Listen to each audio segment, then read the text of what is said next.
Sebelum aku mulai, aku izin share screen dulu, sebentar ya.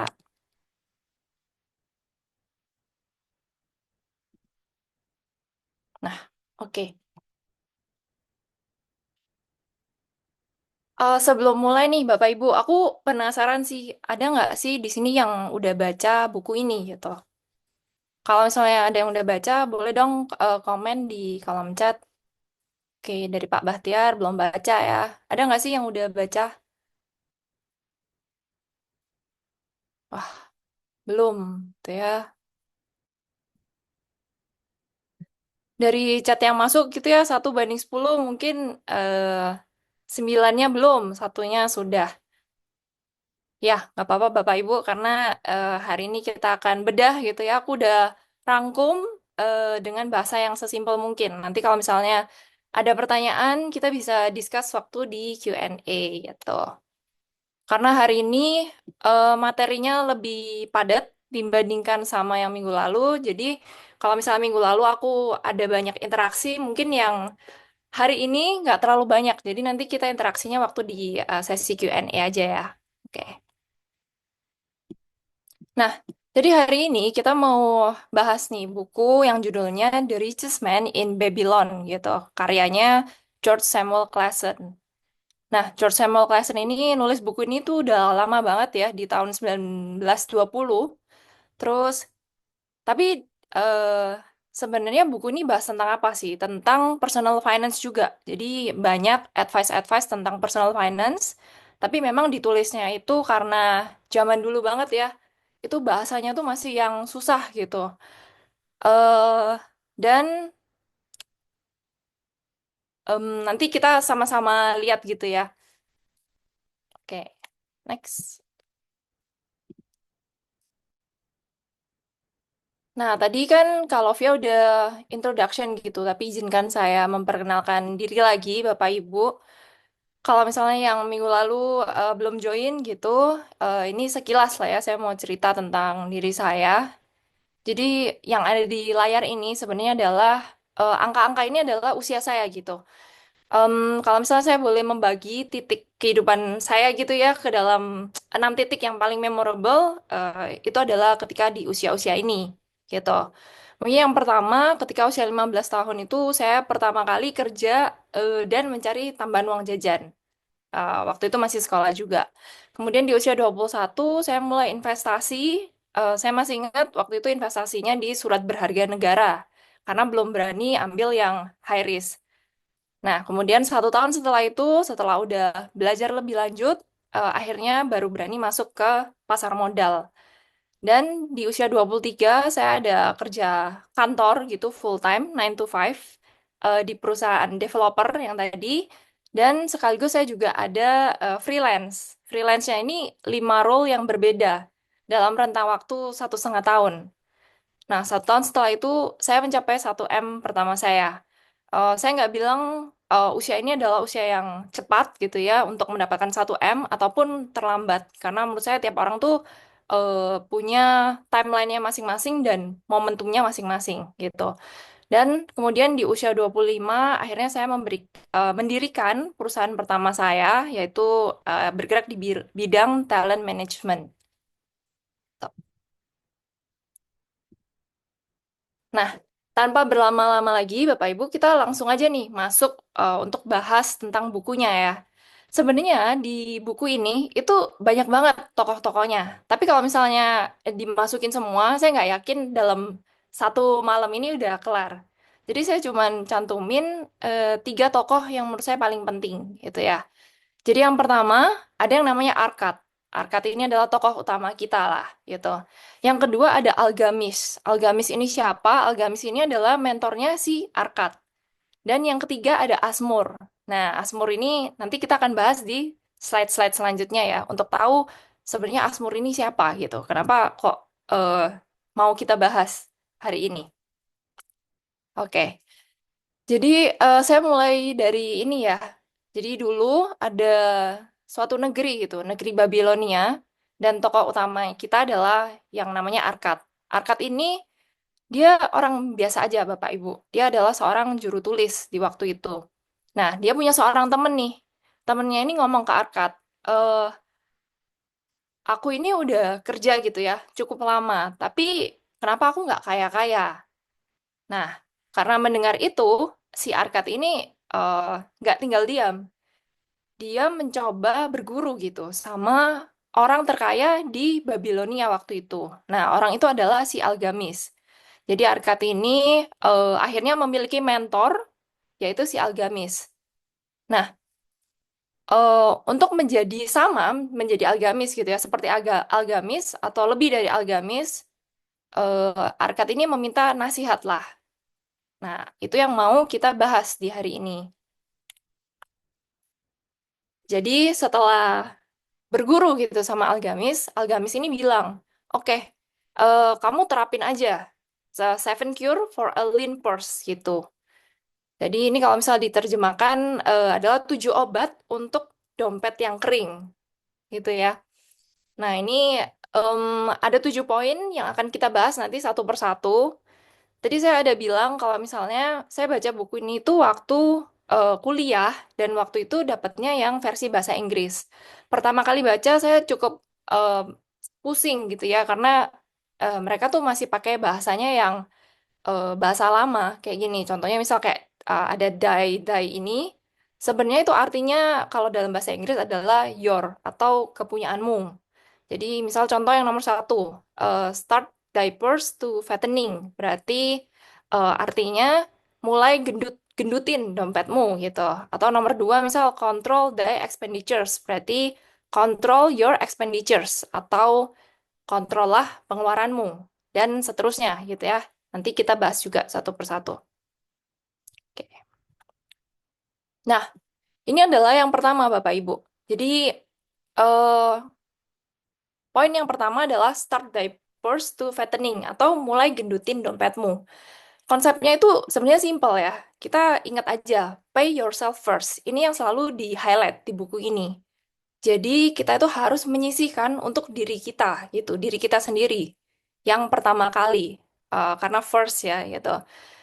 Jadi kenapa kok untuk diri kita sebenarnya ini tuh untuk diri sendiri tapi di masa depan. Jadi setiap kali kita dapat gaji atau kita dapat penghasilan gitu ya, misal dari pekerjaan tambahan, kita sisihkan tuh minimal 10%. Itu untuk diri kita.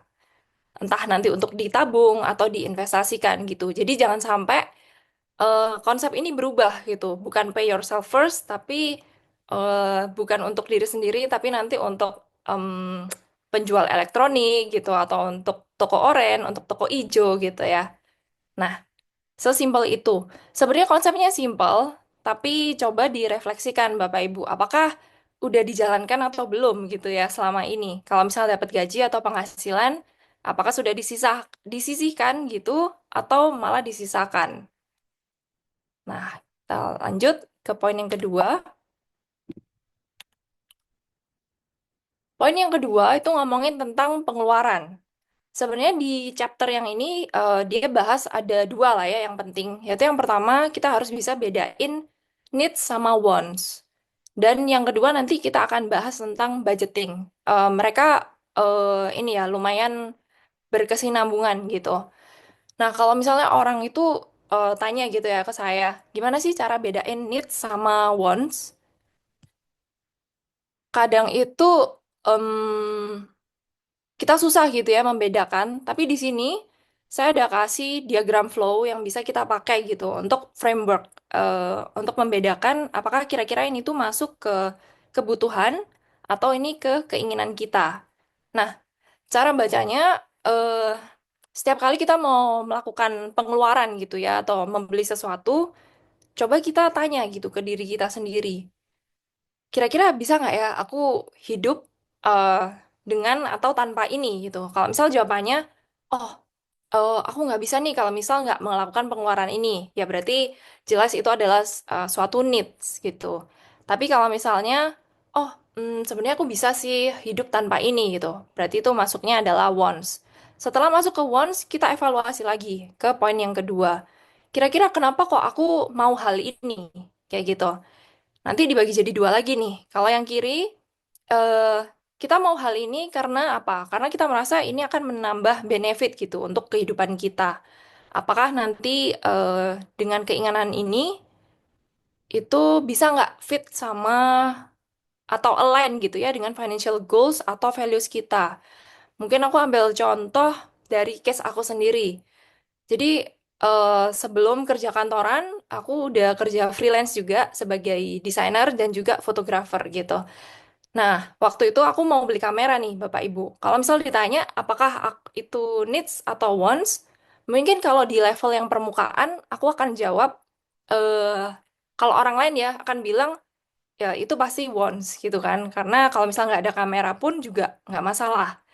Tapi aku evaluasi lagi. Kenapa aku beli kamera? Karena itu bisa menambah benefit gitu. Dengan punya kamera, aku bisa menerima klien gitu, bisa mengambil pekerjaan lebih banyak seperti itu. Jadi at the end aku memutuskan untuk membeli gitu, buy it.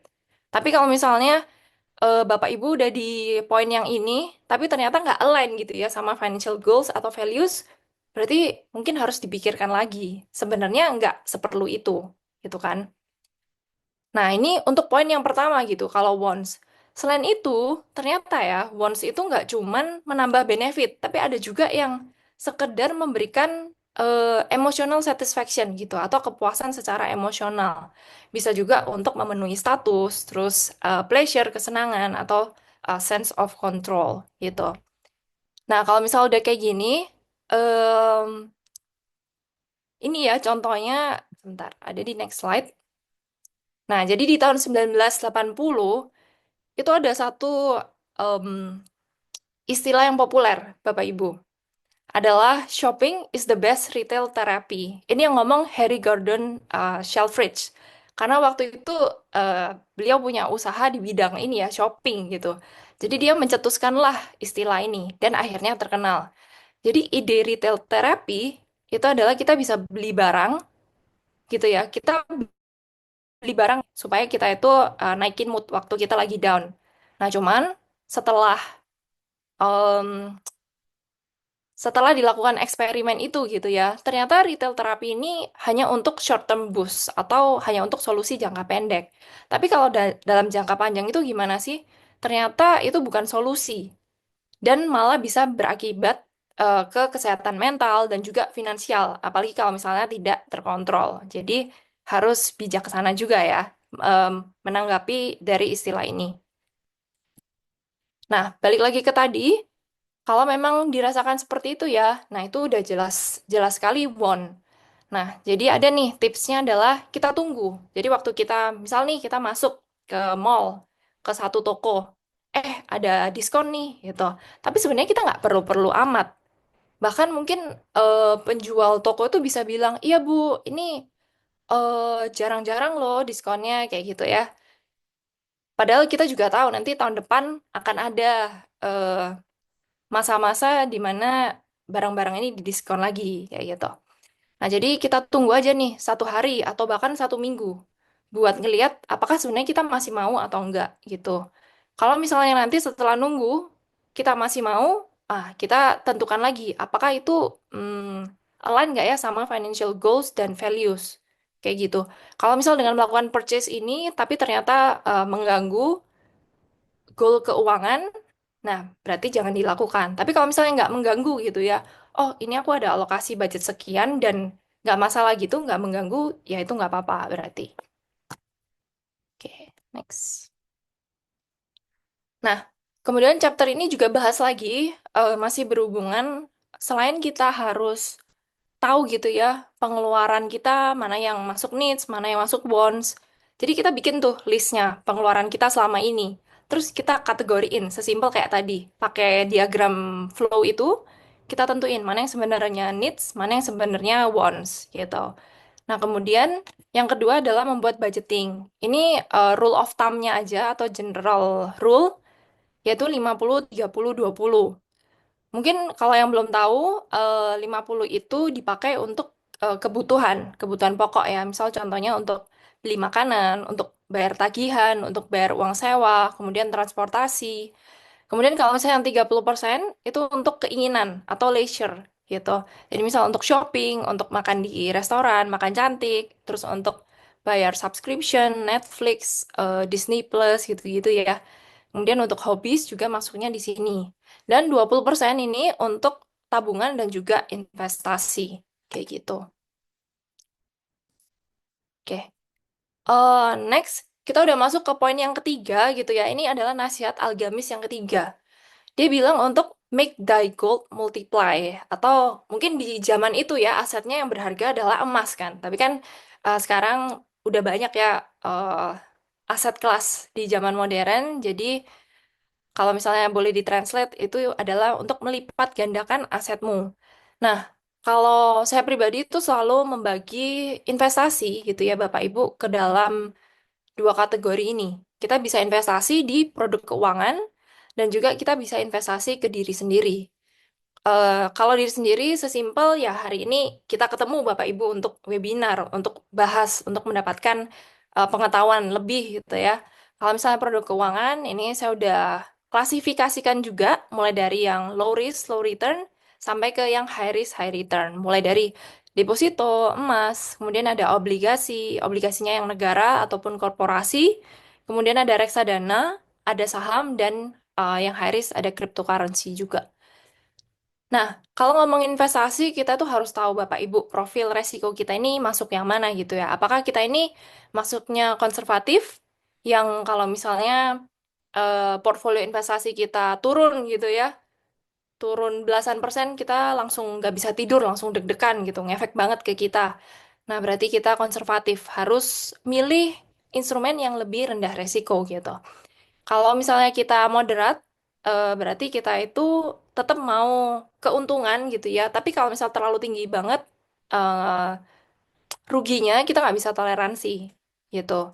Kalau misalnya agresif, ini biasanya kalau yang masih muda, jadi masih oke lah, hajar aja gitu. Yang penting returnnya tinggi. Kalau misalnya nanti gagal, masih bisa bangkit lagi karena masih belum ada tanggungan gitu ya. Nah, untuk yang mau ngecek itu bisa scan di sini juga. Itu aku ada lampirkan juga ya linknya. Nanti bisa dicoba untuk tahu gitu kalian masuk ke profil resiko yang mana. Nah, kenapa sih kok di luar sana itu orang ngomong ya harus investasi gitu? Em, Kalau boleh tahu ada nggak sih yang di sini masih belum investasi atau mungkin yang sudah investasi gitu? Boleh nggak komen di chat box?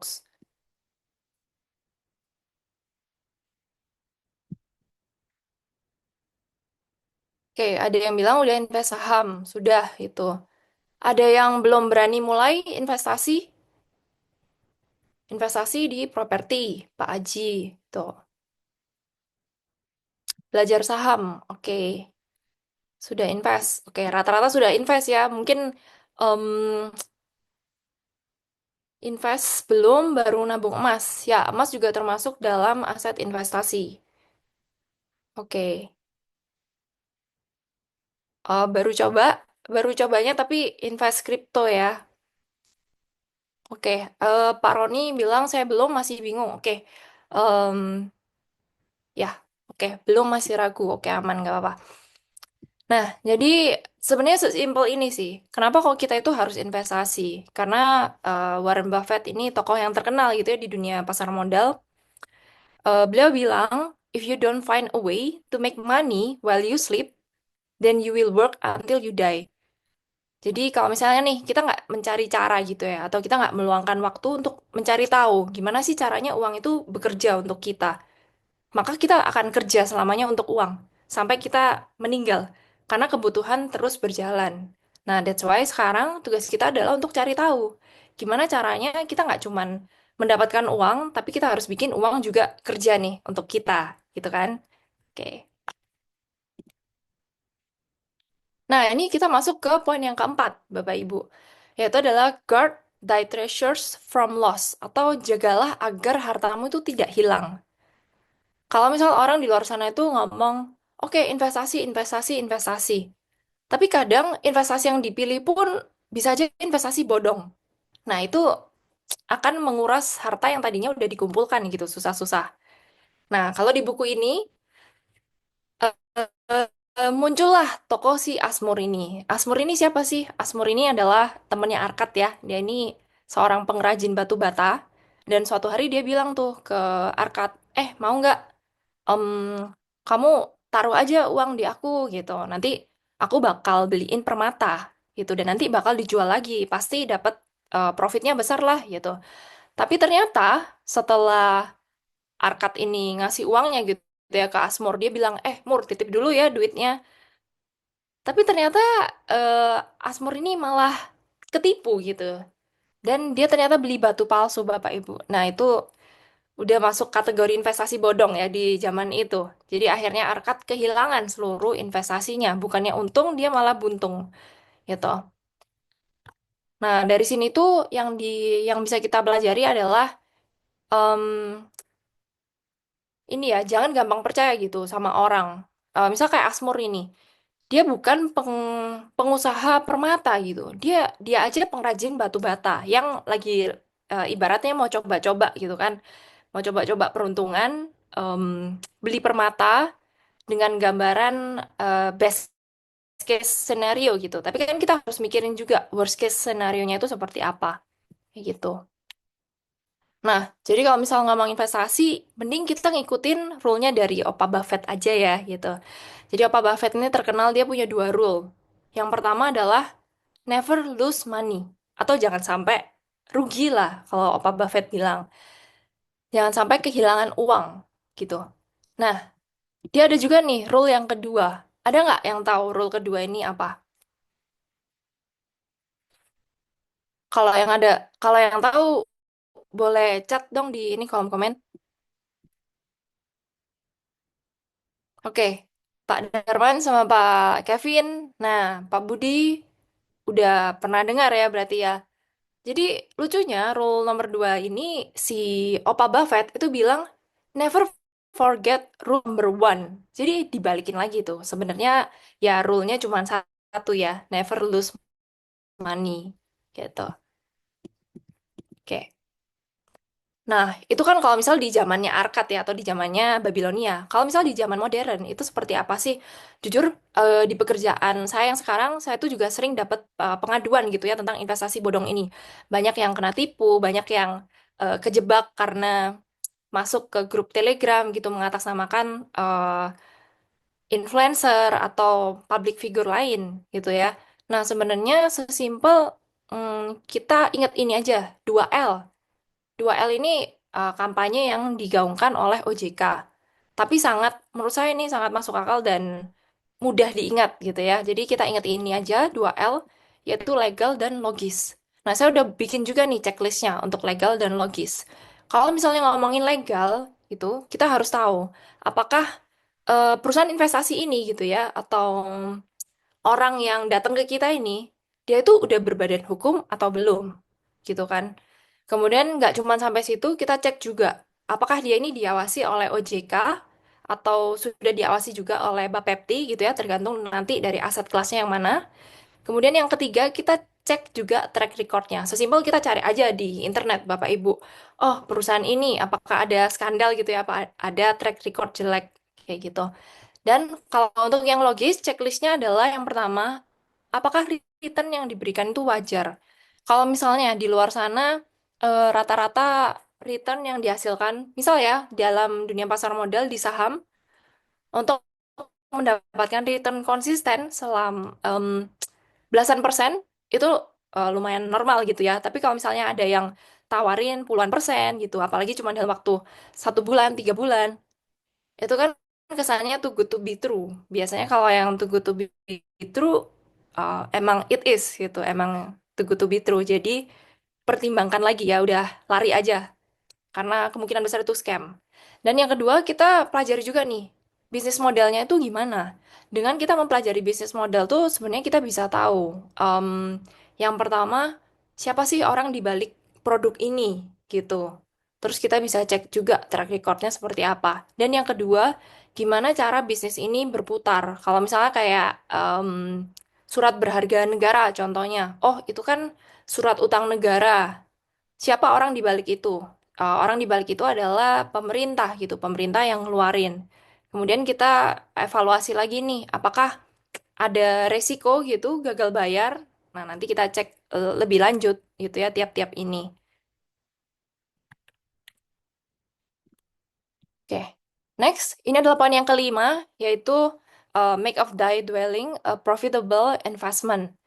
Kalau misalnya di buku ini gitu ya, menurut George S. Clason ini, dia ngomong kalau lebih baik itu beli rumah daripada menyewa. Walaupun itu sering menjadi perdebatan ya kalau misalnya di zaman modern, karena mungkin kita harus lihat di lokasi mana gitu Bapak Ibu. Kalau memangnya di kota-kota tertentu itu mungkin masih relevan, tapi kalau misalnya kita udah bilang di kota besar kayak Jakarta, Surabaya, harga tanah juga semakin tinggi, harga perumahan tinggi. Nah, itu em, harus kita filter lagi ya ini nasihatnya. Kita sesuaikan lah dengan kondisi di lapangan seperti apa. Tapi singkatnya, waktu itu di zaman itu si Arkat ini beli rumah dan dia berhenti membayar uang sewa. Dan di buku ini tuh juga mendorong kalau misalnya kalau belum mampu gitu ya beli rumah, ya udah mulai aja nabung untuk DP. Dan beli rumah harus sesuai kemampuan, bukan hanya gengsi. Kayak gitu. Lebih bagus lagi kalau misalnya beli rumah dan rumah ini bisa disewakan. Jadi em, kita dapat passive income gitu ya karena menyewakan, tapi itu juga tetap aset kita. Kalau misalnya kita mau jual, nanti kita akan dapat capital gain atau selisih dari harga jual dan harga beli. Dan next.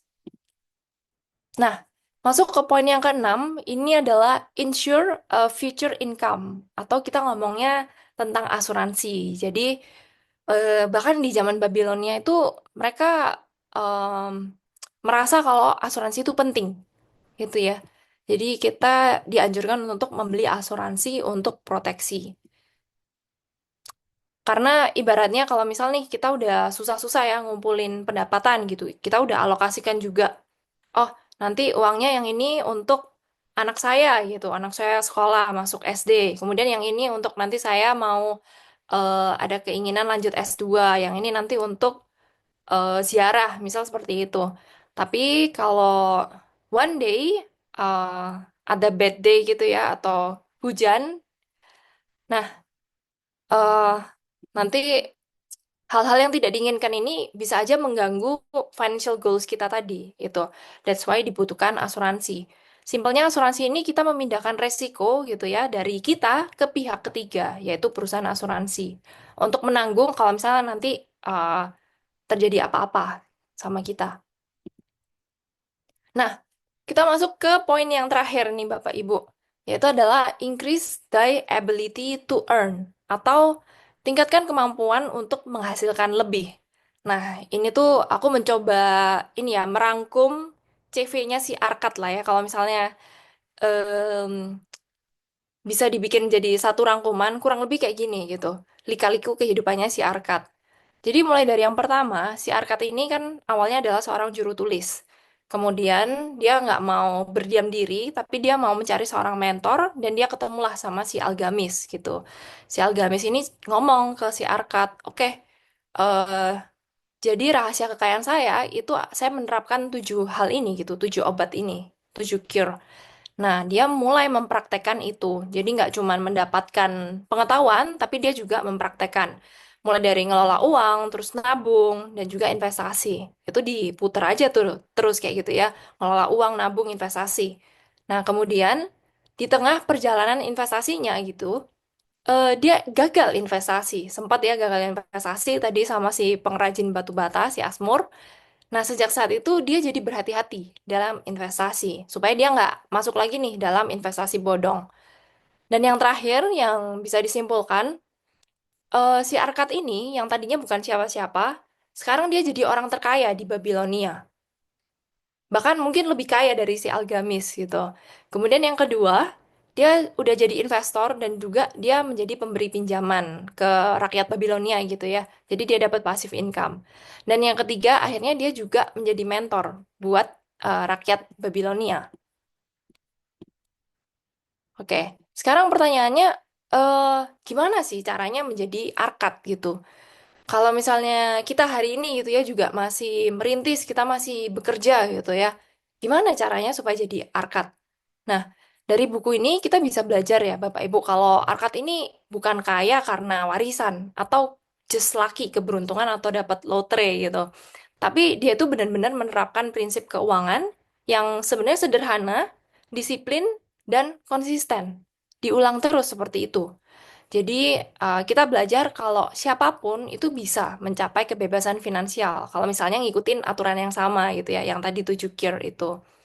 Nah, mungkin kalau 7 gear ini kan kayak banyak sekali ya Bapak Ibu. Tapi aku coba rangkum gitu ya, ke menjadi 3 steps yang bisa kita terapin lah ya, mulai dari sekarang. Apa sih 3 langkah kecil dan praktis yang bisa kita mulai kalau misalnya kita belum memulai gitu. Yang pertama, kita mulai sisihkan yang tadi, minimal 10% aja dari penghasilan bulan ini. Nah, itu dirasakan gitu ya. 1 bulan pertama, 3 bulan pertama, 6 bulan pertama. Em, Kalau berdasarkan pengalaman pribadi gitu ya, pertama kali menyisihkan untuk ditabung, apalagi diinvestasikan, menurut saya itu lumayan nagih gitu ya. Kalau begitu udah dapat kelihatan, oh dengan investasi sekian dapat returnnya sekian gitu. Nah, gimana kalau misalnya saya besarin nih alokasi persentasenya? Nah, seperti itu. Tapi kalau misal baru mulai, just sesimpel mulai dari 10%. Itu nggak masalah. Kemudian yang nomor 2, tadi bikin list pengeluaran gitu ya. Catat pengeluaran kalian tuh apa aja dan diklasifikasikan. Sebenarnya mana yang masuk needs, mana yang masuk wants gitu. Mana yang sebenarnya bisa dieliminasi. Supaya nanti dompetnya kembali tebal, ya kan? Dan yang terakhir itu kita harus mencari cara untuk mengembangkan uang melalui investasi yang aman. Jangan gampang tergiur sama investasi di luar sana yang cepat gitu ya, tapi bodong. Percuma cepat, em, tapi di tengah jalan malah menguras modal kita gitu. Ibarat kita mau dari angka 1 ke angka 2, tapi ini malah 1 ke 0. Nah, seperti itu. Oke, sekian Bapak Ibu dari bedah buku hari ini. Sekarang kita lanjut ke sesi Q&A. Baik, terima kasih banyak Kak Kailin untuk review